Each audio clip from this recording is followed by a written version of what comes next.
బాగి రాథోడ్ కబుర్లు చెప్పుకుంటూ హాల్ దగ్గరికి వస్తారు. అప్పుడే పార్థు బాగా టిప్ టాప్గా రెడీ అయిపోయి మెట్లు దిగి వస్తూ ఉంటాడు.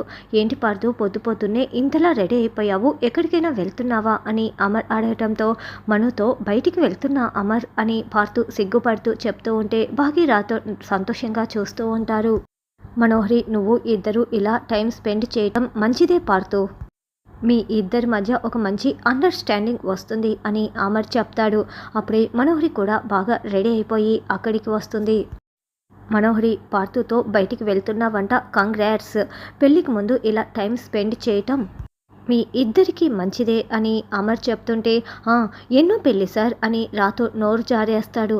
దాంతో అమర్, మనోహరి, పార్థు అందరూ షాకింగ్గా చూస్తూ ఉంటారు. మనోహరి అయితే చాలా చాలా కంగారు పడుతూ ఉంటుంది. ఎన్నో పెళ్ళి ఏంటి రాథోడ్ అని పార్థు నిలదీస్తూ ఉంటాడు.